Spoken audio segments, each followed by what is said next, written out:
Before I begin, there are 3 things I want you to know. Sunlight contains 2 types of ultraviolet light, UVA, which is the long-term damage, and UVB, which is known as the burning rays. Second, tanning beds emit 93% to 99% UVA radiation. And third, this is 3 times the UVA radiation given off by the sun. Effects of using tanning beds are harmful. They cause changes in appearance of skin, not just color, may cause eye damage, and expose you to skin cancer. Tanning beds affect your skin's appearance in several ways other than color, such as premature aging, wrinkles, sunburns, and thickening of skin, which gives off a leathery feel. Researchers say that because UVA rays penetrate deep into skin, they destroy fibers and the skin's elasticity. This causes aging and wrinkles. 90% of aging is due to the sun. Dr. Douglas Reitgen believed that if tanning beds were not used in excess, then they were not dangerous. However, it was proven they do cause sunburns, therefore dangerous. Physicians of One Health System reported one sunburn doubles risk of skin cancer. Along with the appearance of skin, tanning beds' UV rays also have an effect on people's eyes. The cornea and lens of the eye absorb UV radiation. Exposure to natural sunlight activates a defense mechanism which minimizes penetration of the sun's rays into the eye. But under controlled conditions, like a tanning bed, this defense mechanism doesn't work. It results in photokeratitis, which is inflammation of the cornea. Overexposure to UVB can also result in snow blindness and arc eye, extreme forms of photokeratitis.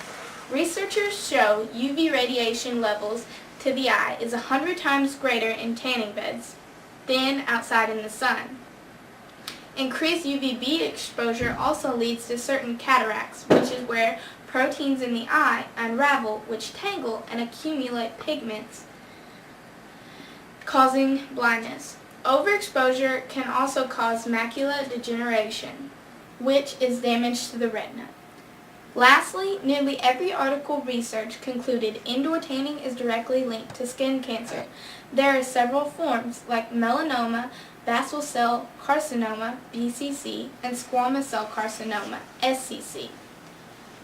Melanoma is the most serious. It's one of the rarest, but the deadliest. BCC is the most common and easiest to treat if detected early. Basal cells line the epidermis, which is the top layer of skin. BCC are malignant growth tumors that are in this layer. They're frequently found on the face, ears, neck, scalp, shoulders, and back.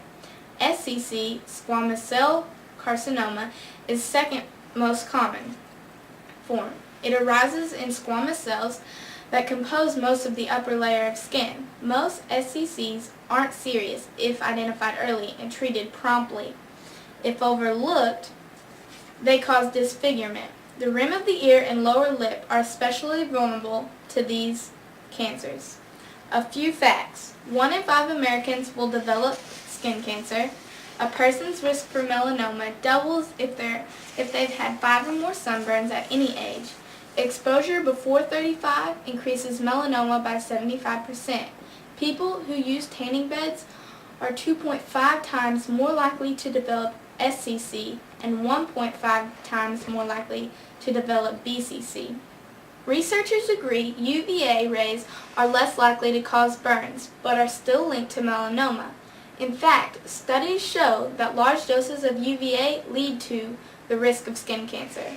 A study in Sweden proved this by using 30 different people to prove tanning beds were a major part in developing melanoma. Data concluded people who used tanning beds were more than 10 times a year were 7 times more likely to develop melanoma. The risk of developing skin cancer for those who did not was 1 out of 97, and who did, 1 out of 13. In conclusion, from the info provided, you can easily see that tanning beds bring nothing but negative effects on people's appearance in the future. You get enough sun through your day-to-day outings. Why increase that by voluntarily exposing yourself to artificial sun?